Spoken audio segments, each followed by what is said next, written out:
let me continue. Let me just give you quickly the fourth, fifth, and sixth ages of the church, so that in case we don't finish, you can say that we did the whole history of the church. All right. So the conversion of the north and of the west, that was in this period of 600 to 1000, sometimes referred to as the Dark Ages. And then the next period would be what we could call the medieval synthesis,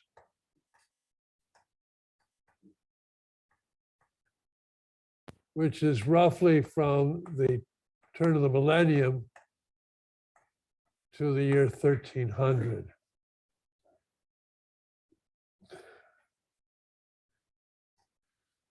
Now,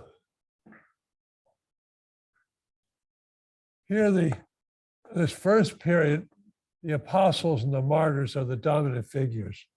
In the second period, 300 to 600, the dominant figures are the fathers of the church. People like St. Augustine in the West, St. Athanasius in the East. The chief protagonists in this third period are the monks.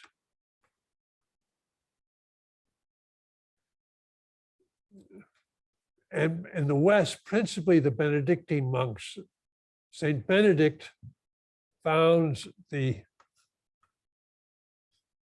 order of Benedictine monks in the year 525. They and the Irish monks, who are not necessarily Benedictine, but just crazy wild-ass guys, and they sail off from Ireland and Scotland, and then they land on the continent, the European continent, and they, like St. Columbanus, they evangelize. And then the Benedictine monks, they are responsible for a lot of the evangelization of Europe, like St. Boniface, who was an English. Winston Churchill called him the Englishman who had the greatest influence on the European continent in all of history would be Boniface. His real name was Winifred or Willibrord. Winifred, like Winifred. He takes the Roman name Bonifacius, and it evangelizes in the 8th century, the Gaul and Germany, crowns Pepin the Short, the father of Charlemagne, and which begins the Carolingian dynasty.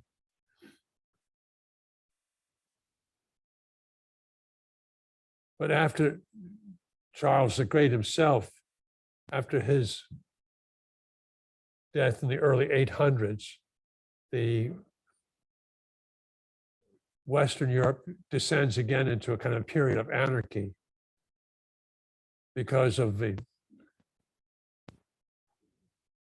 assaults of the Northmen, people from Scandinavia, and the Huns from the east, the Hungarians, and the Saracens, or the Islam from the Mediterranean. Europe becomes kind of just shrinks into a kind of small little patch of the earth, and it's kind of that would be the Dark Ages for. Whereas in the east, the Greek part of the Mediterranean, there's more of a flourishing civilization. Now, fourth would be the medieval synthesis, when things are pulled together in the West, and then you have these feudalism, a rather ingenious form of government and personal relationships with feudal monarchies. Principally, they develop principally in France and in England. So that's the period of 1000 to 1300. And then this fifth period, 1300 to, let's say, 1650, is kind of decline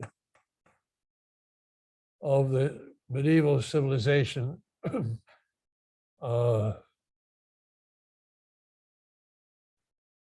have in the life of the church, the 14th century, the Babylonian captivity of the church. The church is moved to Avignon in France. It's part of the papal estates. And at the end of that 14th century, you have a great schism when there are two rival claimants to the papacy for about 40 years. And so this leads to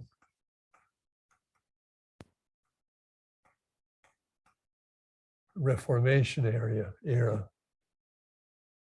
Let's say two Reformations, one Protestant, which begins 1517 with Luther, and the second would be Catholic, which is highlighted by the Council of Trent at the end of the 16th century.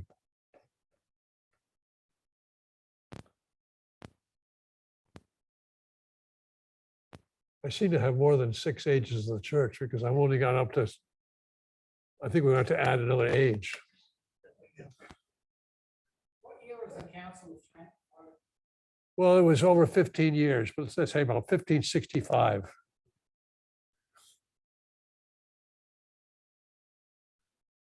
So this seventh age is the age of revolution.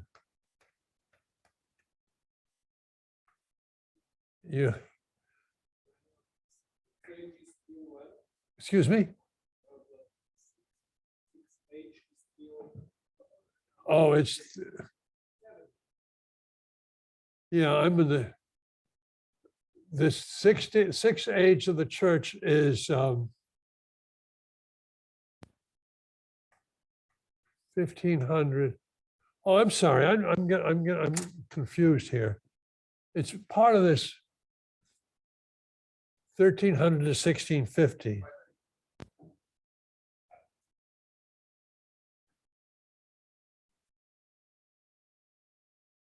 Yeah, let's take that out.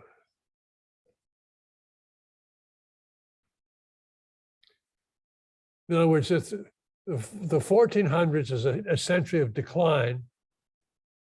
The 1500s is the century of reformations, Protestant in Germany, Anglican in the England of Henry VIII, and Swiss under the regime of Calvin in the 1540s. And then the Catholic response, which is the Catholic Reformation or the Counter-Reformation sometimes referred to, which is highlighted by the Council of Trent, the founding of the Jesuits,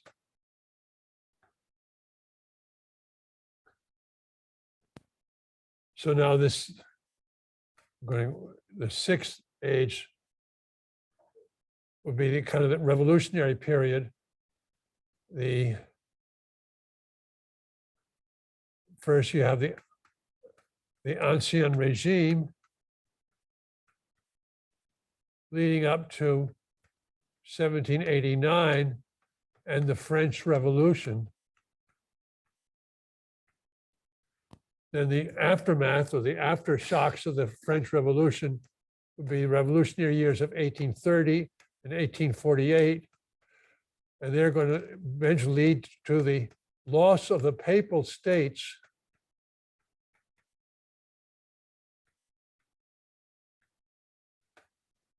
which is finalized in the 1870 when the Risorgimento, the Italian unification movement, achieves its goal of conquering the papal states and seizing Rome as the capital of the new kingdom of Italy. And for 50 years, the Pope's in kind of a no man's land. And finally, in 1929, with the Concordat with Mussolini, it's agreed that the papacy will have a Vatican, the Vatican state, which is just, I don't know, how many acres?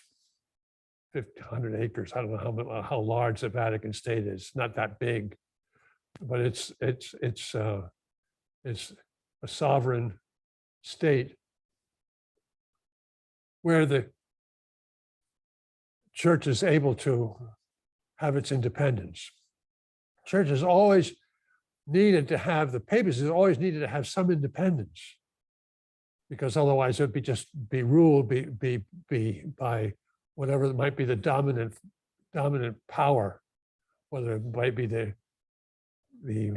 barbarian kings of Germany in the early Middle Ages, or the before that the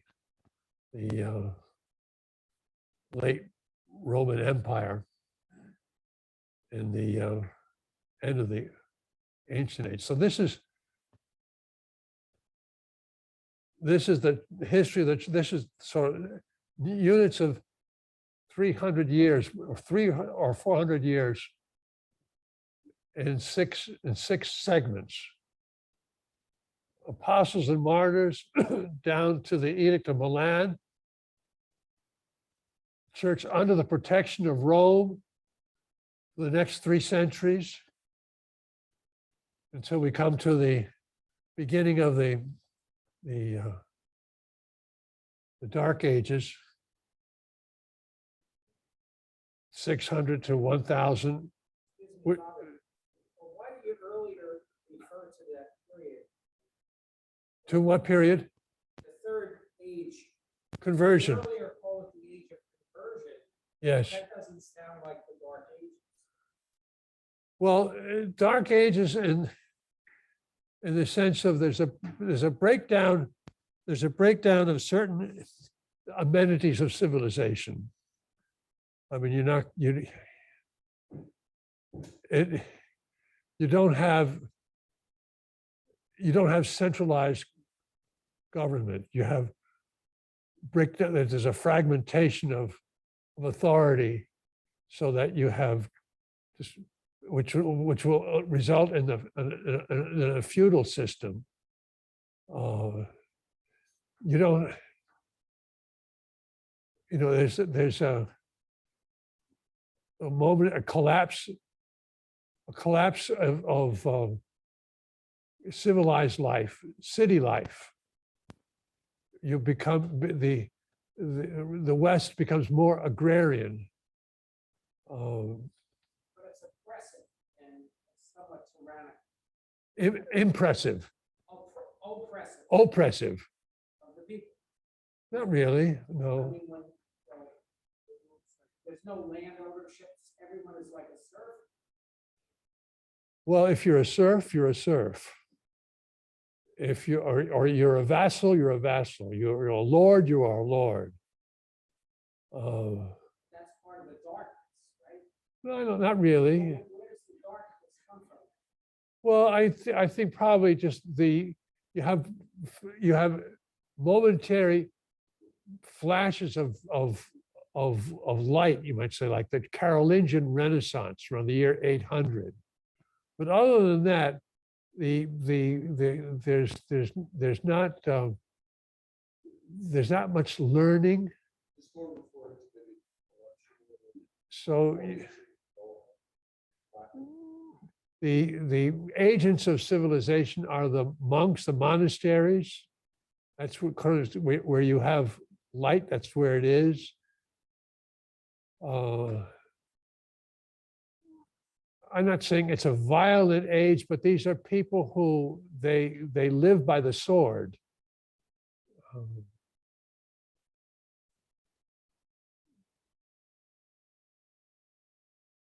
I mean, it's what's your typical sense of a warrior feudal era.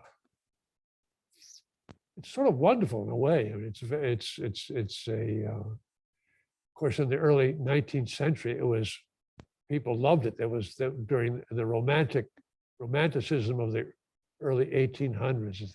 They glorified the sort of the age of King Arthur, Charlemagne, and so the church adapts itself to all of these different social conditions over the centuries, and kind of comes up with different ways of dealing with the new situation. When you get down here into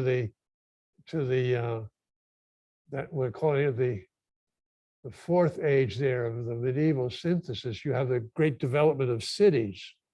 And with the development of cities, you have new forms of Christian pursuits of holiness. You have mendicant friars, Dominicans, Franciscans. They're adapted to new conditions that prevail in social life, the new cities, in the ages of the decline, 1300 to, I say 1650. 1648 is the date of the Treaty of Westphalia, which kind of finalizes the split or the division of Europe into Catholic and Protestant states that are fixed. The revolution that begins with 1517 with Luther, you might say, is kind of it's codified or finalized by the year 1650, and you have certain states which will be Catholic and others which will be Protestant or Calvinist or Lutheran. Cuius regio, eius religio. Whoever is in charge of the region, his religion will prevail. That's the kind of the formula that's adopted in the early 1600s with the What did you say that treaty was, or whatever, 1640, what's that called? Westphalia. Is that a part of England? This was the conclusion of what was called the 30 Years' War, which goes from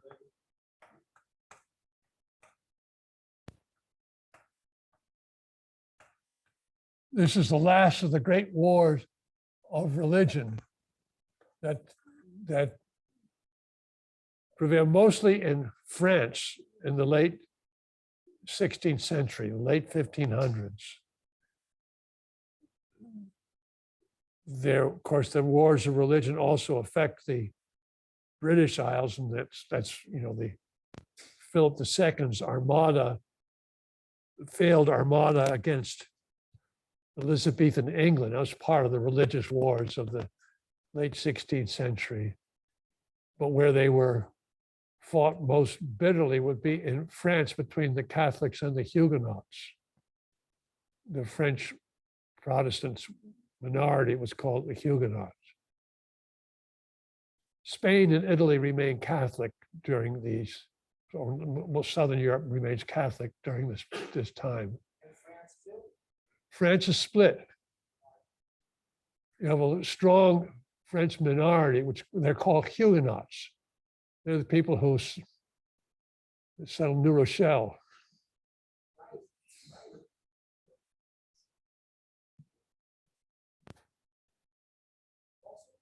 Weren't they in the original landing party in Governor's Island? That's where Amsterdam? What island? Huguenots. They camped on what's now Governor's Island. Is that right? I think they were part of the original setting. So their fortress in France was called La Rochelle. And so where our New Rochelle, which Huguenots were sort of, they're Calvinist. They're more of a Calvinist variety of Protestantism. Yeah. I mean, you don't find too many people today who will identify themselves as, I'm a Huguenot. At least I don't know many. Never met. I know some. Yeah.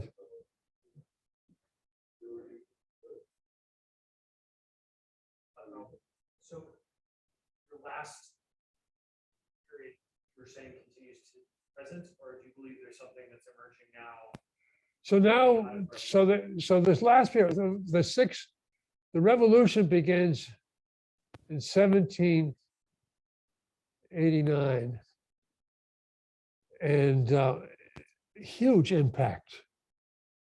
Not just, I mean, France, of course, is where the revolution takes place, but its aftermath is felt throughout the rest of Europe, in Italy, and it will eventually lead to the Risorgimento, the loss of the Papal States, and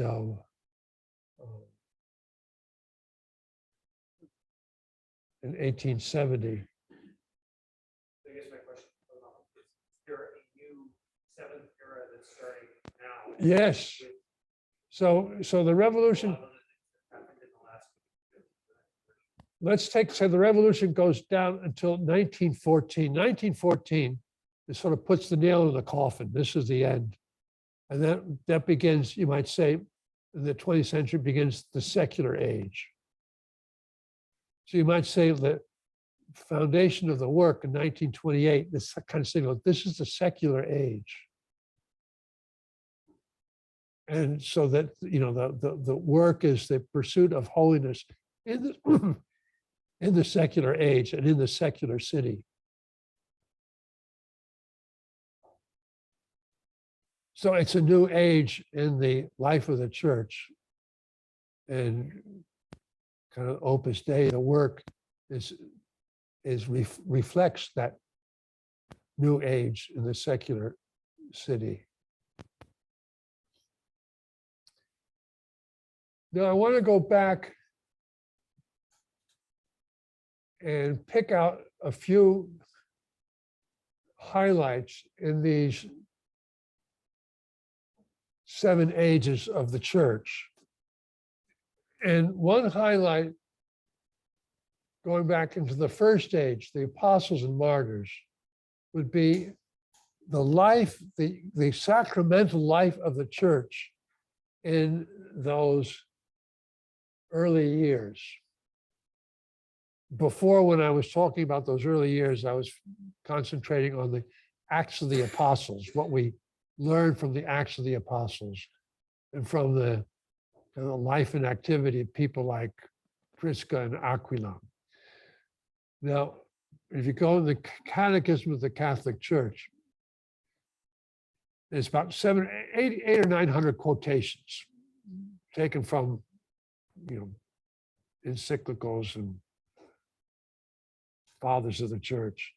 But the longest quotation of all comes from the 2nd century, mid-2nd century, and it's the first description, or the oldest description that we have of a Catholic Mass.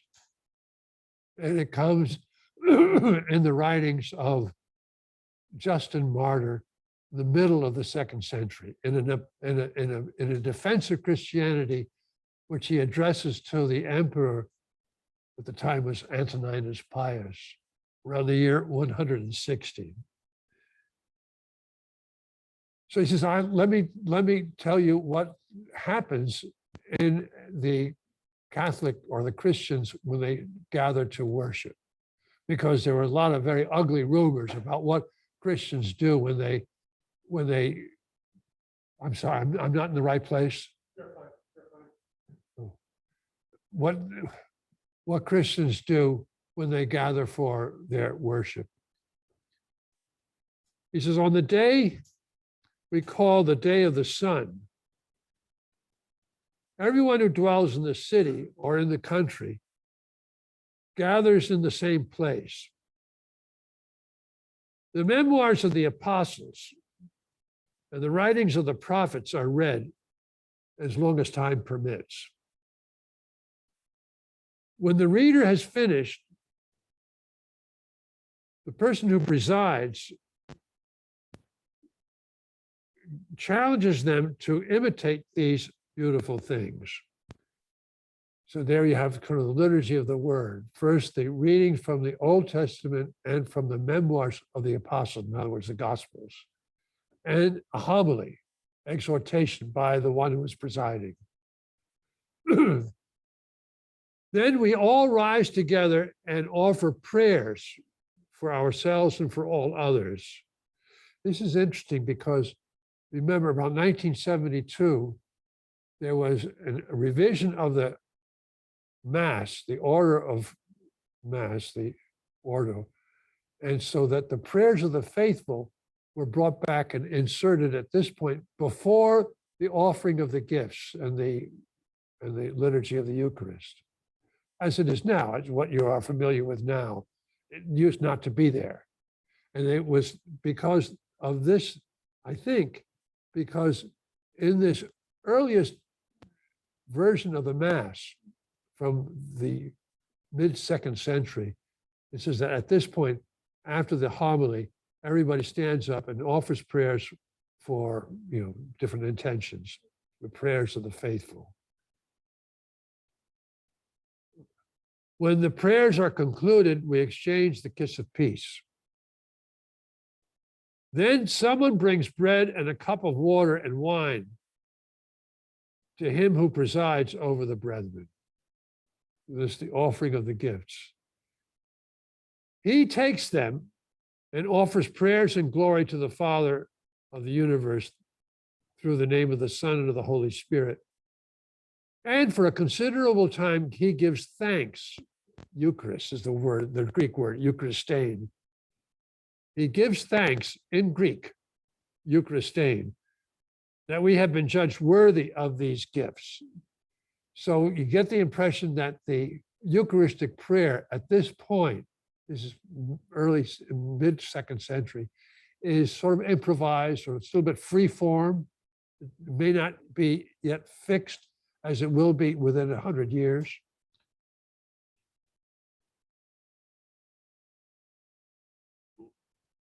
When he has concluded the prayers and thanksgivings, all present give voice to an acclamation by saying amen.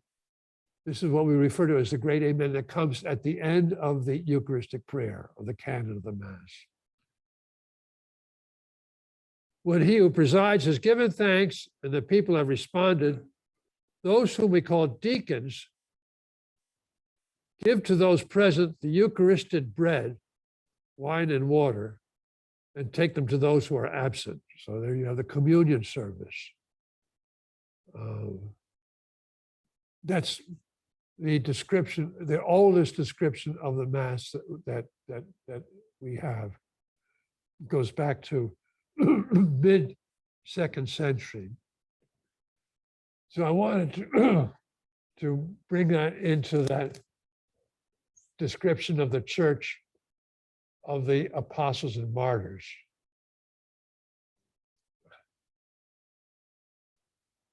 The church under the protection of Rome.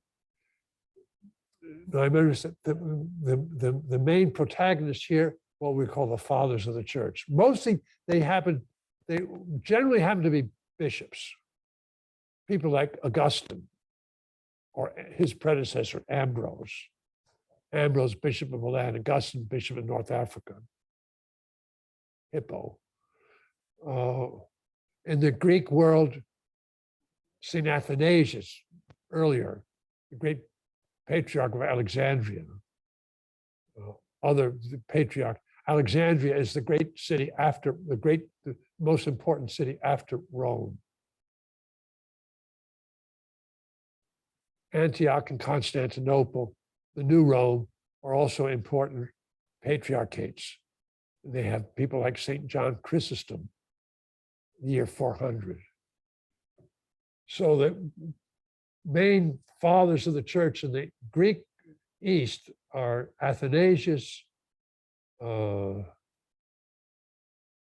John Chrysostom. Oh, who am I forgetting?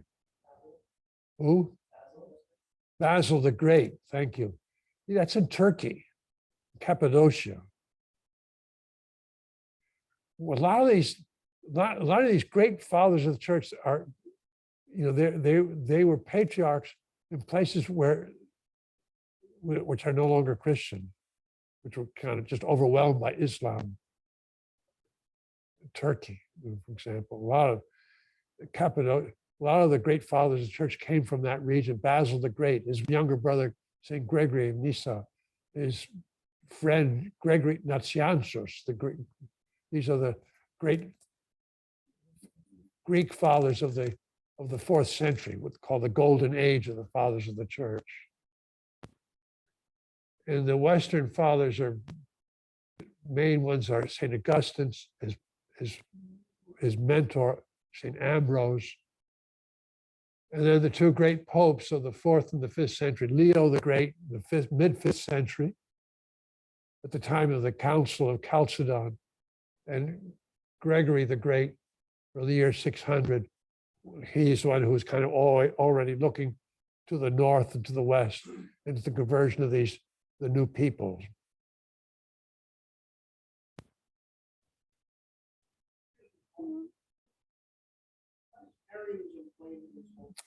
All right, let's go to the Arians.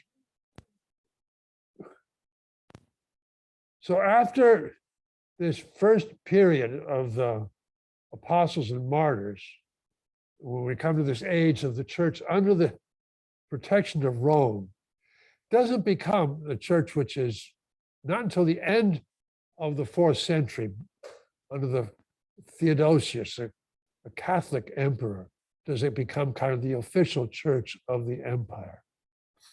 But from the year 313, it is granted as freedom, there's freedom to worship. So there's peace, finally, and we can settle down, and all of a sudden there's trouble. There's never peace. And the trouble comes from a parish priest in Alexandria in Egypt named Arius, who begins to promote a rationalized version of the Christian mystery. The Christian mystery is the Trinity. And the Trinity becomes really defined definitively in the Second Great Council of Constantinople at the end of the 4th century in 381. But this is around the year 300, early 300s. Arius says the Logos, who becomes incarnate in Jesus, is the first of God's creations. So he's not really God. That, simply put, is what the Arian heresy is all about. The kind of the catchword or the slogan of the Arians is, there was a time when the Logos didn't exist. There was a time when he was not. Well, this just begins in just one of the parishes in Alexandria in Egypt in the early 300s. And the bishop, Alexander of Alexandria, okay, this is not right. A synod of bishops gathers and of bishops in Egypt, and they condemn this doctrine of Arius. But Arianism, it provokes it is the incentive or the motive for the first great council, which is the Council of Nicaea in the year 325. And the Council of Nicaea, which is the first of the great ecumenical councils, I don't know, I can't remember, it was 318 bishops that gathered from all over the Mediterranean world, from Spain, from Cordoba in Spain, one Latin bishop attends, Hosius of Cordoba. So I mean, it's an international ecumenical assembly, and that's where we get the Nicene Creed, complemented or completed with the council 50 years later, the Council of Constantinople, condemns Arianism, but Arianism, heresies that are condemned don't necessarily disappear when the council condemns them. He manages to keep the thing going with the support of some influential bishops, one in particular named Eusebius of Nicomedia, who was a relative of Constantine. Constantine's successors, they have confusing names like Constantius, Constantine II. They all sound the same. And for the next 40 years, they tend to be of the Arian persuasion. Why would they be so attracted to? Because it looks like this is a more rational, we're always looking for consensus. If you're running an empire, you want to make sure that there's not divisions. And this looks like it could be a good consensus formula, the Arian formula. I think that's is part of the motivation of these Arian leaning emperors that succeed Constantine the Great. Constantine the Great was Catholic, but he doesn't really become a catechumen or not baptized until he's on his deathbed. So the Arianism has it has official kind of sponsorship. In addition to that, it has a huge number of bishops in its support. So St. Jerome says at one point, he's a contemporary, he says, the whole world groaned to discover that it had become Arian. It looked like the whole thing was going to be lost. And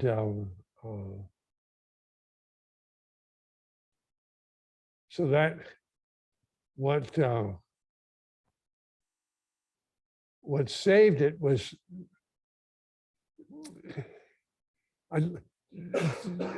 what the difficulty was is that the formula that was being used by the Catholics at Nicaea was consubstantial. Homoousios was the Greek word.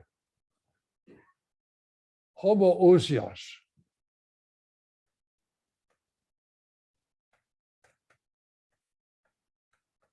Two words, one meaning equal or the same, and this is substance or essence.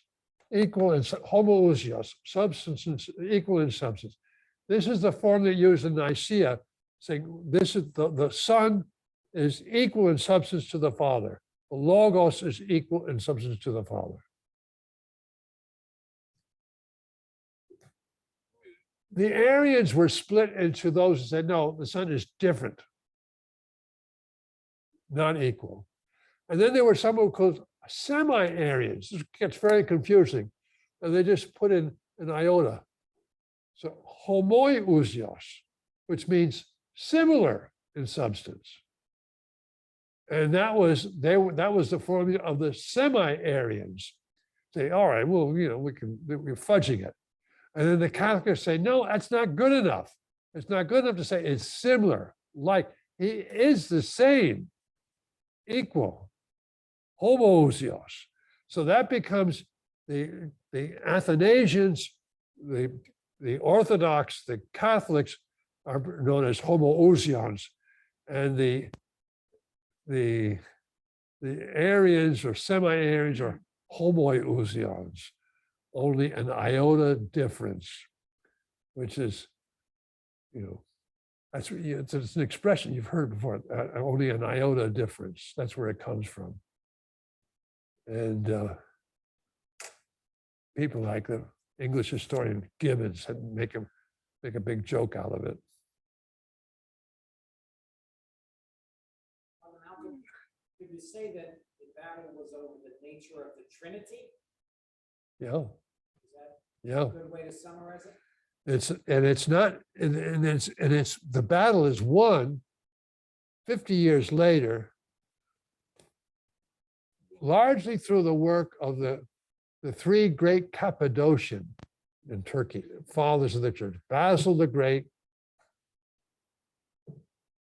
his friend from college days, Gregory the theologian, Gregory Nazianzus, and his younger brother, St. Gregory of Nyssa. Those three, with Athanasius, are the four great Eastern fathers of the church. The four great Western fathers, a little bit later, about 50 years later, are Ambrose, Augustine, Leo, and Gregory. Leo, let me say, Leo is mid-5th century, year 450. Well, 440 to 460. And he comes to the fore during the great Christological debates. So in the 4th century, we have the Trinity is the main issue, right? With the Council of Nicaea and the First Council of Constantinople, which gives us the Nicene Constantinopolitanum Creed, which we recite every Sunday after the Gospel. The Nicene Constantinopolitanum Creed. That battle is waged in the 4th century. The two councils are Nicaea and Constantinople. The next battle is the Christological controversies. And that takes us through in the 5th and the 6th century. So the Christological controversy is, who do you say I am? Is the great question that Jesus puts to the apostles. Who do you say that I am? It's the gospel for tomorrow's Mass.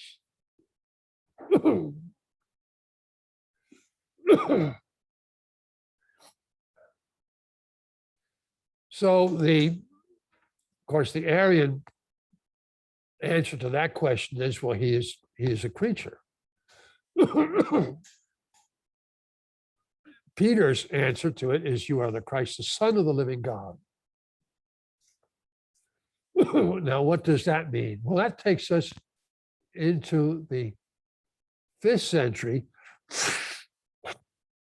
and the Council of Ephesus, which is responding to the theories, the heresy of Nestorius. Nestorius, we're in around the year in the 420s, year 430. Nestorius is a bishop of Constantinople. And he says, well, in Jesus Christ, we have two people, two persons. A human person,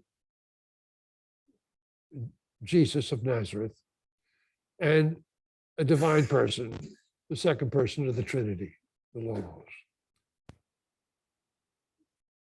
Mary is the mother of the human person. She's the mother of Jesus. So this habit that the people have of referring to Mary as Theotokos, meaning mother of God, is really is not accurate. It's not correct. It should be Theanthropos or mother of the man, but not Theotokos.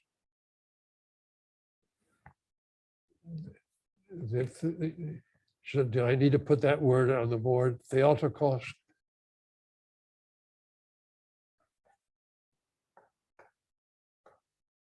Means God.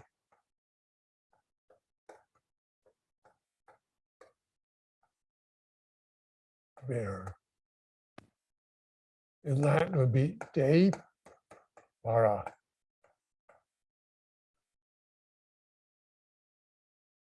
Well, the people have always referred to Mary as Theotokos. And so St. Cyril, who was the patriarch of Alexandria, says this teaching of Nestorius is bad, it's wrong. And St. Cyril, who was a very vigorous, almost ruthless father of the church, he provokes, he gets the Pope on board, and there is a council in Ephesus in the year 430, and the upshot of the Council of Ephesus is that Mary is defined as Theotokos, Mother of God. And there's a big torchlight procession at the conclusion of the council, a great celebration. And you might think that all right, that the issue has been settled. But then 20 years later, around the year 450, there's another council of the church, also in a place in Turkey named Chalcedon. And the reason for this council of the church is the one nature heresy.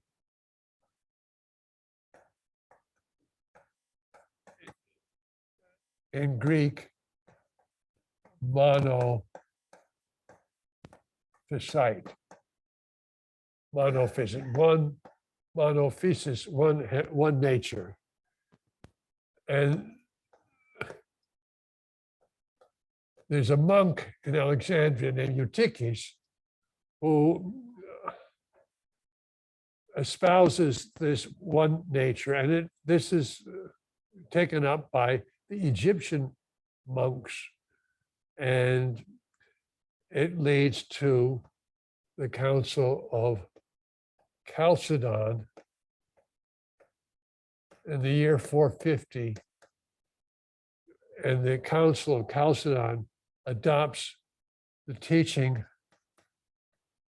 known as the Tome of St. Leo. St. Leo the Great. He's great for a number of reasons. One, around the year 451, he persuades Attila the Hun to go home. And Attila does. He's going to, the danger is he's going to sack Rome. Rome has already been sacked once in 407, 40 years earlier. It looks like these Huns, they're real. This is a very serious menace. And Leo says, Attila, you should go back. Go back to where you came from. And Attila says, okay. And he goes home. So he's Leo the Great. But not the real reason for Leo the Great is because of the Council of Chalcedon, which defines the two natures in the one person, which is basically the understanding of Christ that you and I share today. One person, two natures. So it takes time for these concepts of person and nature to crystallize to. There will be certain later councils that will divide. Is there one will or two wills? That's the monothelite in the following century. But basically, we're kind of set now. We're kind of home free after the Council of Chalcedon, as far as the Christological understanding, the Christological mystery. So this is the second age is the age of the councils. Yes. The what? The two wills? That's in the 6th century, the 7th century. Yeah. Where it's at the Second Council of Constantinople, at the end of the 6th century. With Mary as Theotokos, is that still an issue with Protestants? Is that the only reason I asked you? I listened to a debate from Tim Staples and a Protestant minister, and that's the first time I thought he brought that up, and Staples refuted it really quickly with when Elizabeth says, you know, how is it the mother of my Lord? Yeah. But it, like, I never knew it was like an issue even with that with the Protestants. Yeah, well, the Protestants, that traditionally they would sort of regard Catholics as being worshipers of Mary. And that's sort of, you know, that's, you know, a sin in their book. Of course, we don't worship Mary, but Would the Mother of God be offensive to them, or? Offensive? Yes. I say yes. You Yeah. should read Kimberly Hahn's kind of conversion story, because that was her biggest block, and then the biggest unlock.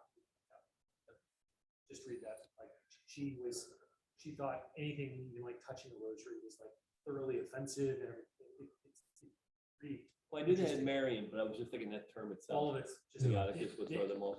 It's sort of, there's I think that there, one of the problems during when Lutheran come up, right, they challenged the concepts of like, you know, sin and are you actually forgiven, and the whole like you actually cleared of your sin through baptism and confession, or you just sort of covered up. So the whole doctrine is we're just covered. So how can they accept that she without sin? She didn't really give birth. Like they challenged the point of I know this between in the the wills and the two natures. Like they'll say yes, she gave birth to him, but not really. It's real great.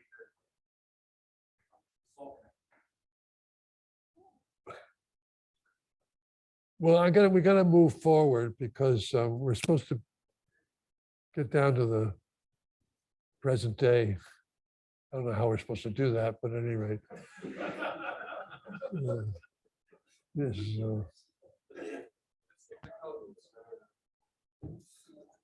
so, all right, so that's the church under the church of the age of the conversion of the North and West. I think there's not all that much that we need to, you know, I mean, that's St. Patrick, 5th century, what? St. Pat, 5th century, St. Boniface. He is the patron of our archdiocese. Yeah, we don't really know that much about him, but did good work.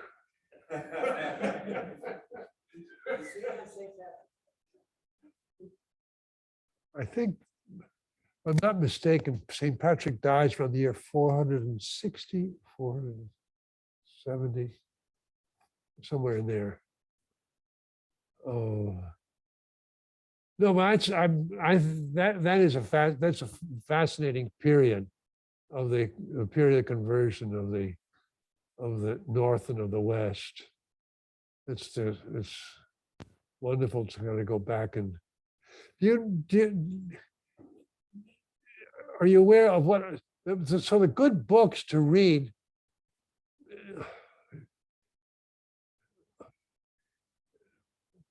This is a popular history of the Catholic Church. Not only it doesn't have the last 100 years, by Philip Hughes. Philip Hughes is a wonderful historian of the church. And then there's a priest of one of the first priests of the work, Jose Orlandis, He wrote this. This is a short history of the Catholic Church. It's just 200 pages. It's you know that.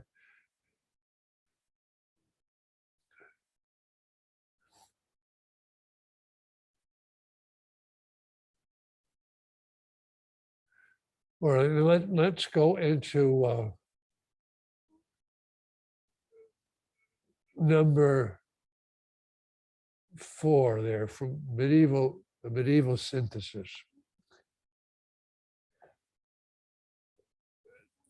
The conclude at the end of this third period, you have the development of the feudal age.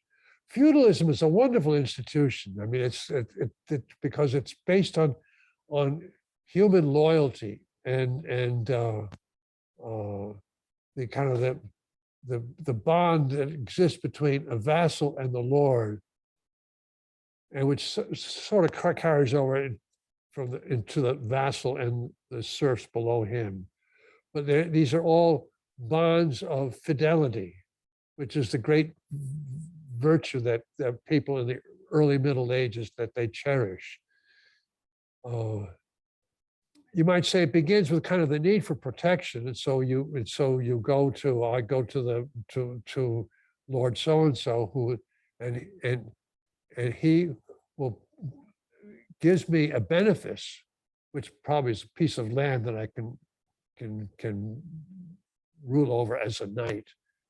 And in exchange, I owe him service, usually just military service, a few weeks in the fighting season in the spring. You know, that will be my I will fulfill my obligations to my lord. But there's this lord vassal relationship, which is the key, kind of the key element in this is how society is organized.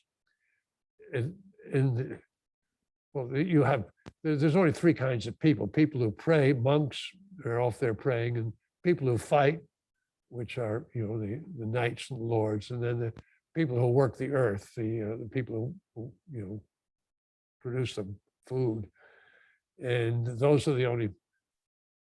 And later, as you move from an agrarian to a city economy, you begin to have merchants and so it's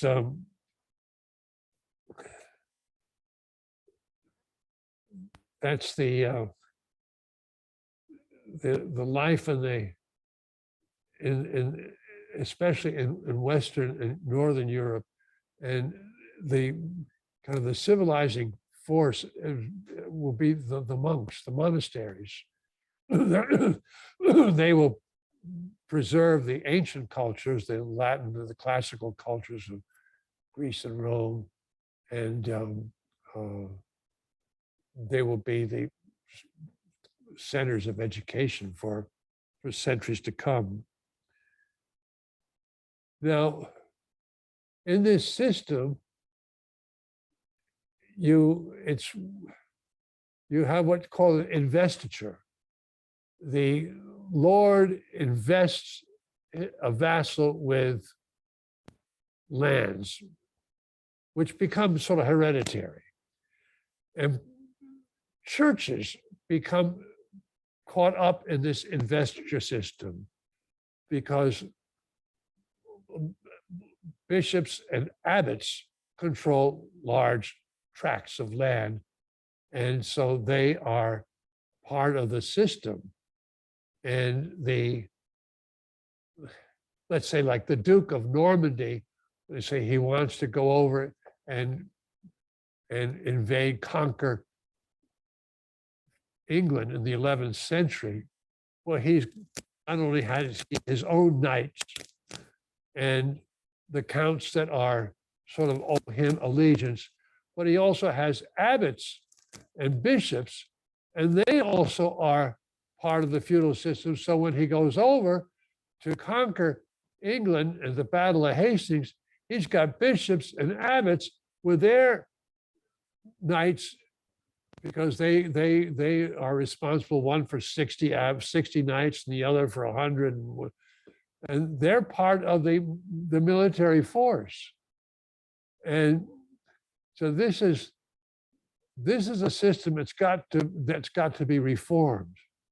And the reform comes at the end of the 11th century.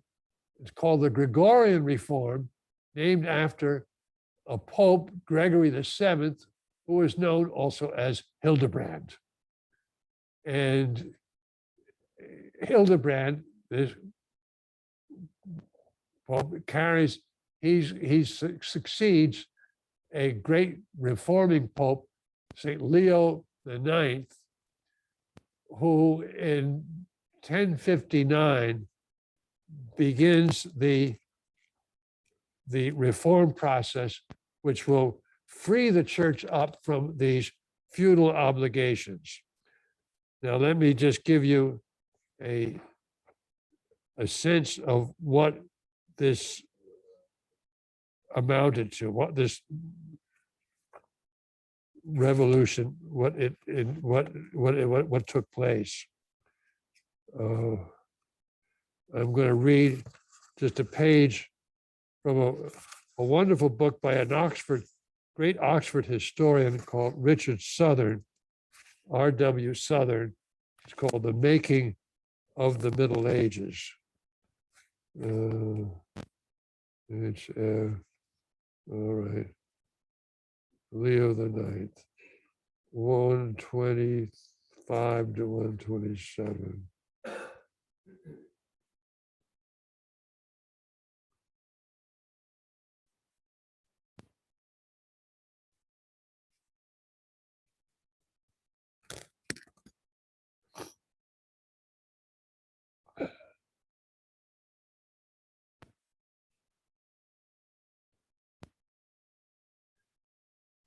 In 1049, Pope Leo IX made a tour through his native land, along the Rhine and up the Moselle.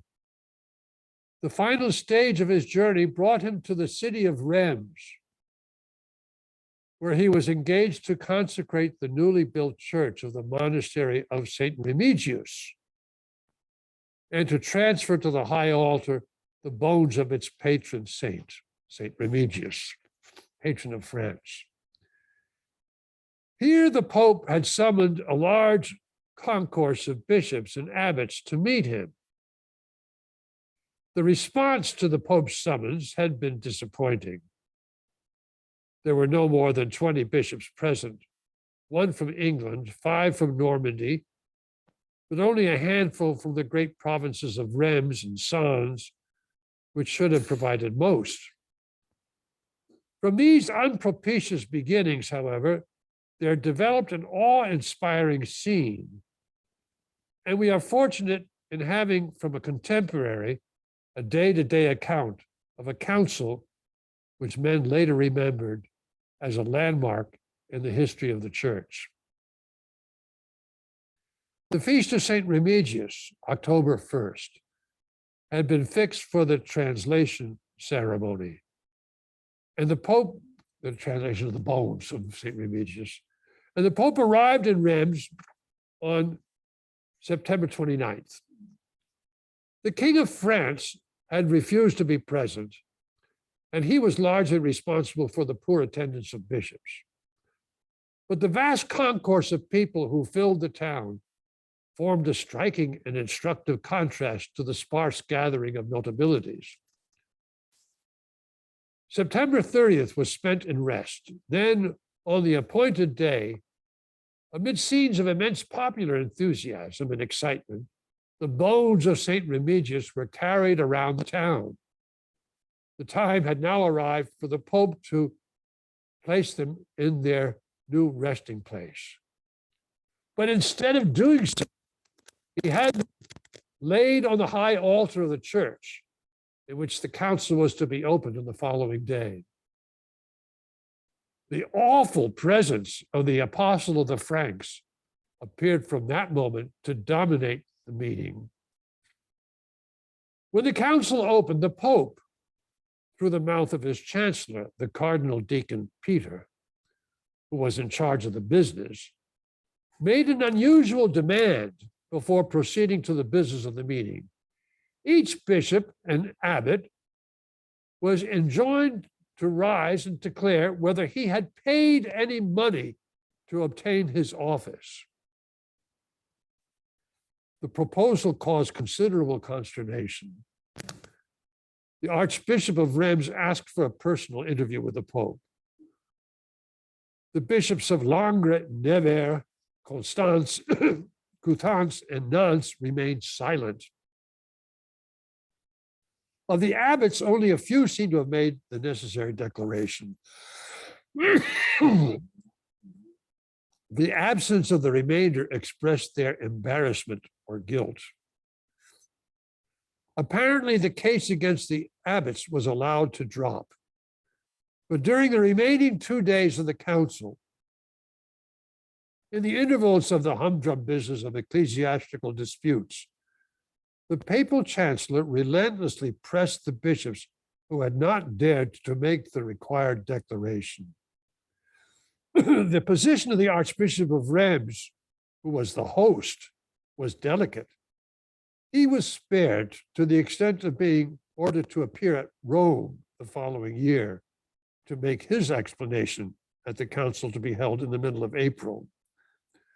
The full weight of the chancellor's attack fell on the Bishop of Langres, a somewhat learned man who, we notice, had just written a pamphlet against the heresy of Berengar of Tours. He asked for counsel. 2 archbishops undertook his defense, but one of them, the Archbishop of Besançon, found some difficulty in speaking when his time came, and the other, the Archbishop of Lyon, made a partial admission of guilt on behalf of his client. The matter was adjourned and came to a climax on the following day. The Bishop of Langres was found to have disappeared in the night. He was excommunicated, and his counsel, the Archbishop of Besançon, revealed that he had himself been struck dumb on the previous day when he attempted the defense of his guilty colleague. The assembly felt the influence of the awful presence on the altar, and a wave of excitement ran through the church. The Pope rose with the name of St. Remigius on his lips, and the business was interrupted while they all sang the antiphon, Sancte Remigii. After these excitements, the case against the other bishops was quickly disposed of. Well, it's a wonderful, this is a description, this is one of the great historians of the 20th century, Sir Richard Southern. And it's a wonderful description. This is the beginning of this great reform movement. This is 1049. It continues throughout the rest of the 11th century, which, what is the reform about? It's about the implication that how the church has been compromised by this whole feudal system. And it was to achieve, to gain the independence of the church. You see, the king or the count or the duke, the power, when he invests Abbot John with the Abbey of, let's say, Monte Cassino or whatever, but the Abbey of Monte Cassino or the Abbot of Bec or of Canterbury involves a huge tract of land and retainers and knights, and it's part of, he's part of the feudal system, and he has to come to the support of the lord of of that particular region. And this compromises the church. The church, the bishop and abbot is, when they conquered England in the Battle of Hastings, there were bishops and abbots there were there with, holding a mace. Well, it would be a blunted mace, so you didn't want to draw blood. But they're there still. They're there with their battle axe in hand. And so now with the Gregorian reform, the church is going to be out of that investiture system. Well, it's a messy business, and it never really is completely and satisfactorily accomplished. But by the year 1122, with the Concordat of Worms, there's a sort of an agreement that the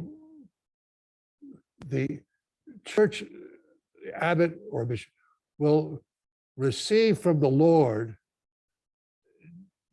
just a token indicating that the lands are being invested, but will not, the Lord will not be responsible for transferring the spiritual powers or the spiritual authority. And so there's kind of a distinction that's being made, or that will. Anyway, this is the main order of business, and the beginning of that this fourth period of the 1000 to 1300. Yes. About the patriarch of Constantinople. The filioque. Well, the filioque is. The filioque was added in the West, and so that the Eastern Church said, "Well, this is not legitimate." There was never really any cause for argument with regard to the filioque. I mean, there was no. Yeah, I mean, just what would be the Eastern? Well, the Holy Ghost comes through the Father, from the Father through the Son. They would say not filioque, but per filium. I mean,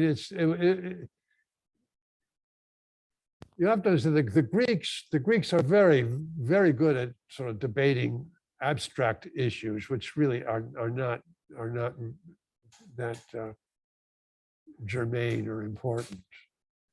So it's kind of hard to see how you can get so excited by the filioque, but they could get excited. They do get excited by things like that, or they used to. I don't know whether they still do. People are get excited by the filioque.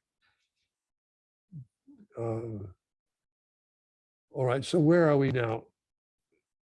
We get down to the fifth age. So the medieval synthesis, you have the universities, you have the great summa of the summas of St. Bonaventure, St. Thomas Aquinas, John Scotus. You have the creation of cities, guilds. The churches behind all of this. Of course, you have the Crusades. The most effective political speech ever made was probably Urban II preaching the first crusade at the end of the 11th century. So that's the fourth age, the church under the medieval synthesis. The fifth age, the church is in a period of decline. And the decline begins in the 14th century, which is not a very happy century. Especially in the year 1346, when the Black Plague hits. That's a very unhappy 2 years, when maybe in some places a third of the population dies. But it's emblematic of kind of this period of decline, the 14th century. In the history of the church, the 14th century is marked first by the Avignon papacy. Some people would call it the Babylonian captivity of the church. What happened? France is the dominant power in Europe. And France, at the beginning of the 14th century, the early 1300s, finds itself under the leadership of a king Philip the Fair, who's kind of a ruthless character, and who faces off against another ruthless character who is Pope Boniface VIII. The upshot of this confrontation between the Philip the Fair, whose henchman, a man named Nogaret, abuses the Pope, kind of called the outrage of Acnagny, where he kind of, I don't know, he slaps the Pope. The outcome of this, the upshot of it is the Avignon papacy. The papacy is moved from Rome to Avignon, which is part of the papal estates, but I mean, it's within the kingdom, but it's also within the kingdom of France. And so you have a little bit the scandal that for 70 years or 75 years, the Pope is no longer in Rome, he's in Avignon. It's the reason that he's in Avignon, he justifies being in Avignon is because the things are too unsettled in the Italian peninsula.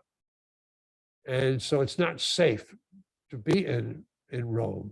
And we can run the church, we can do it much better from here in Avignon.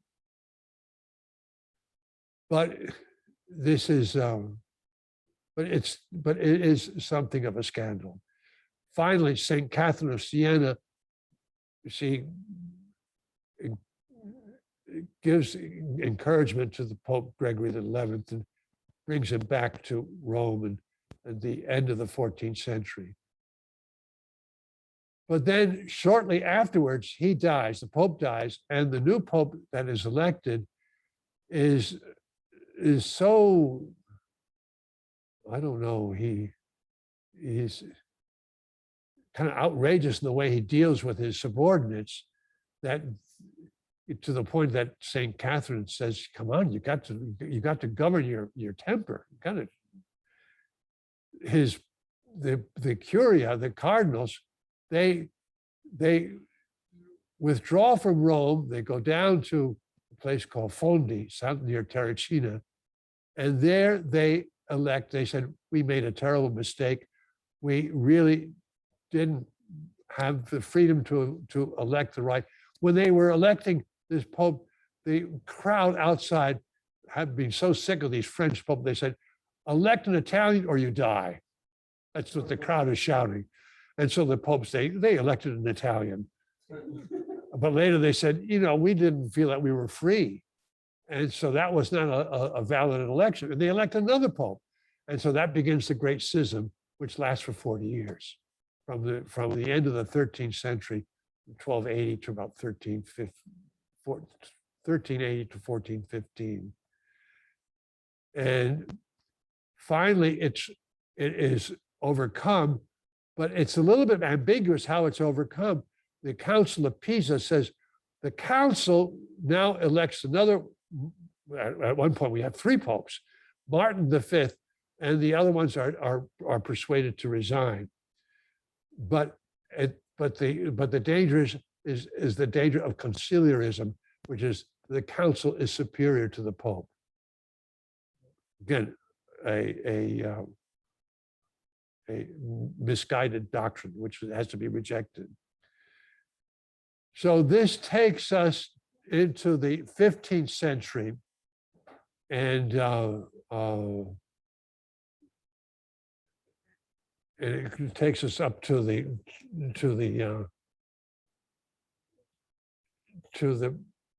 Reformation period.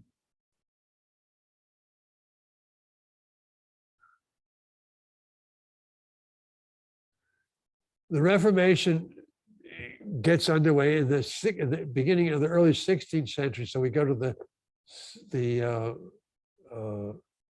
Fifth Age goes for decline, Avignon papacy, schism,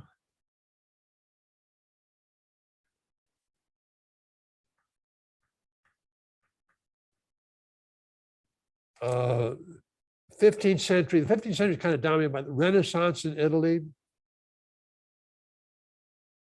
which is not necessarily pagan, but is very much, it's more man-centered than it is God-centered. That's for sure. I mean, it's not necessarily pagan in its inspiration, the 15th century Renaissance, but it is humanist and man-centered. And that takes us up to the Reformation period. I said Reformation, I say two Reformations, because first is a Protestant Reformation, which is touched off by Luther in 1517 and by Henry VIII in the 1530s. And then there is a Catholic Reformation, which unfortunately doesn't really gain traction until later and is highlighted by the Council of Trent, which lasts for 15 years. Trent is it's not in Italy, but it is, but it was territory controlled by the Roman Emperor Charles V, the Holy Roman Emperor.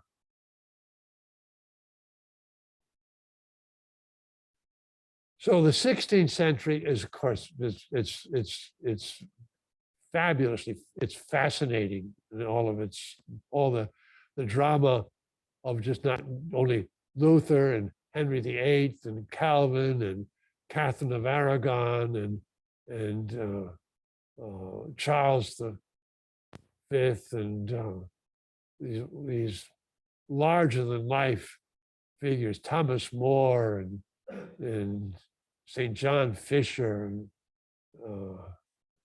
these are all people who are sort of dominate the stage in the 16th century. And the creation and founding of the Jesuit order in the 1530s and 1540s.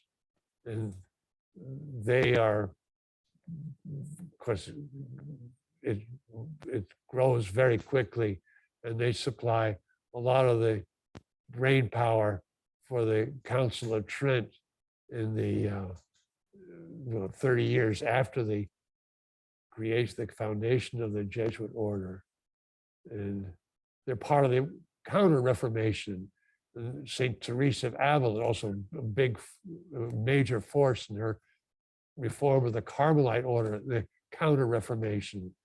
And these are extraordinary individuals.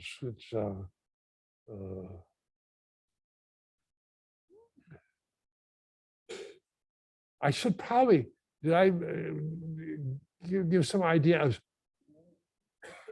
what I mean, it's books to read. I mentioned the popular history of Philip Hughes. It's an extraordinary work of synthesis. The book by Father Jose Orlandis, this priest of the work, is also helpful. But then there's the founder of the Christendom College, Warren Carroll. He has several volumes, which are very readable. It's a very much of a right-wing perspective in terms of his own sort of political sensibility, but it's very